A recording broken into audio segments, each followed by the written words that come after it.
एक मुलाकात ऐसी शख्सियतों के साथ जिन्होंने दिया है अपने जीवन को एक नया मुकाम।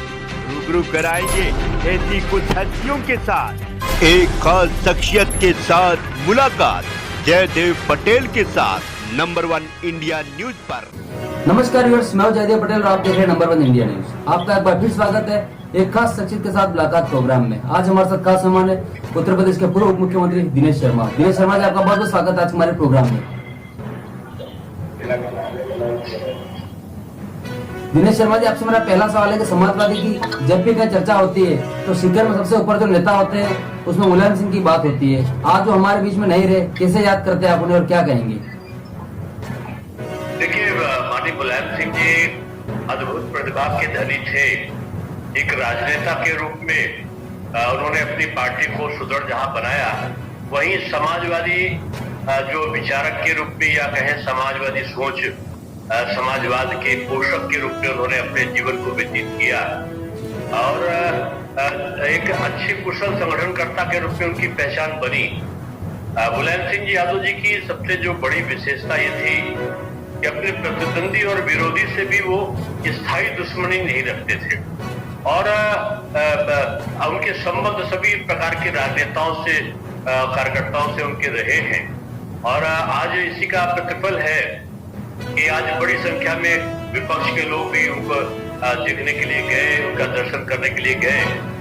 माननीय मुलायम सिंह जी से मेरा अभी चर्चा हुआ था कुछ वर्षों पहले जब लोकसभा के चुनाव चल रहे थे 2019 में, और जहाज में बैठे बैठे उनके मुंह से निकला, मैं उनकी बगल वाली सीट पे बैठा था मैं पीछे, लेकिन उन्होंने मुझे अपने आदमी से कह के आगे बुलवाया और उनके मुंह से निकला कि लोकसभा चुनाव में होगा चाहे जो लड़े, चाहे जो जीतेंगे तो मोदी जी, और सरकार एक बार फिर से मोदी जी की बनेगी।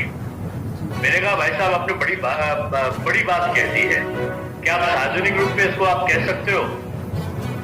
वो हंसने लगे और मैंने 2-3-4 दिन के बाद, 2-3 दिन नहीं बीता होगा कि लोकसभा में बोलते समय उन्होंने वही बात बोली जो उन्होंने जहाज पर मुझसे बैठे बैठे बात करा था।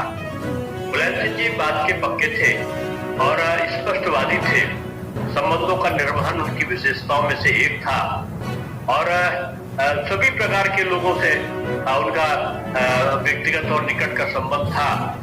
मांगलिक कार्यों में वो लगातार आमंत्रण देते थे मुझे और मैं उनके वहां के लगभग सभी छोटे बड़े कार्यक्रमों में मैं गया भी हूँ और उन्होंने आतिथ्य भाव जो एक राजनेता को करने में लोगों को पहले से संशय रहता है, उन्होंने उससे अलग हटके एक आम आदमी की तरीके से अवगत किया। खाना कौन सा, सब्जी अच्छी है, इसको खाना है, खाना खाने के बाद छोड़ने को जाएगा और जो जाएगा उनको घर तक का पहुंचाना है। यानी छोटी छोटी बातों पर भी वो व्यक्तिगत अपना इंटेंशन रखते थे और मैं समझता हूँ कि संबंधों के निर्वहन की श्रृंखला में ऐसे राजनेता कम मिलते हैं। दिनेश शर्मा जी, मुलायम सिंह जी एक ऐसे व्यक्ति थे जिनका राजनीति में एक लंबा योगदान रहा और सामाजिक न्याय की लड़ाई वो लड़ते रहे, जिस तरीके से आगे ले गए, इस पर क्या कहेंगे आप? नहीं, देखिए, उनका अपने दल के प्रति उनकी अपनी निष्ठा थी और कार्य करने की उनकी अपनी शैली थी और जहां तक बीजेपी का प्रश्न था तो हमारी आइडियोलॉजी में उनकी आइडियोलॉजी में बहुत अंतर था, लेकिन विपरीत विचारों के बावजूद एक समानता जो थी वो परस्पर सद्भावना और सद्व्यवहार की थी।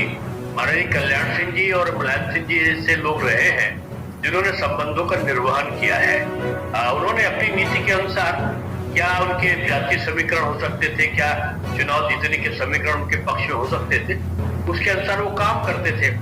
तो ये उनकी अपनी रणनीति अपने दल के लिए, लेकिन आम जन के प्रति उनका स्वरूप दूसरी तरह देखने को मिलता था। दिनेश शर्मा जी, आपसे मेरा क्लोजिंग क्वेश्चन है कि ऐसी कौन सी बात थी या ऐसी कौन सी घटना थी मुलायम सिंह जी की जो उन्हें देश में चल रही मौजूदा राजनीति से बिल्कुल अलग खड़ा करता है, पर ये कहें कि आज उनके जाने से एक युग समाप्त हुआ?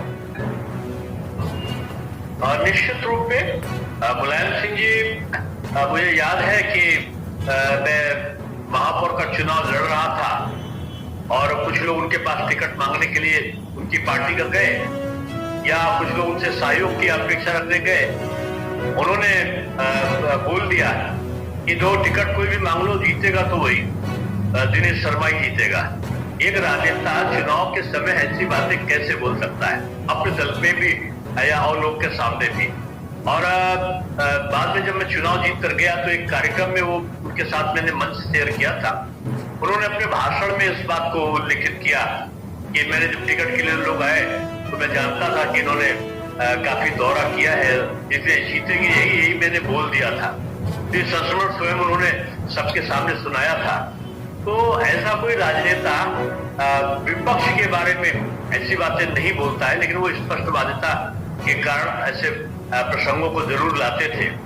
और मुझसे चूंकि उनका स्नेह भाव ज्यादा था, तो वो समय समय पर कहीं भी भेंट हो जाती थी तो आत्मीयता का भाव देखने को मिलता था और एक आत्मसंतुष्टि होती थी कि एक राजनेता के द्वारा दिए गए टिप्स और जो बोलते थे उनमें भी तमाम सार बिंदु होते थे।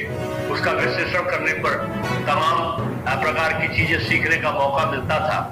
मैं फिर से कहूंगा कि आज एक ऐसे राजनेता जो समाजवाद के पोषक थे, लोकतांत्रिक परंपराओं का निर्वहन करते हुए, वो आज हमारे बीच में नहीं है।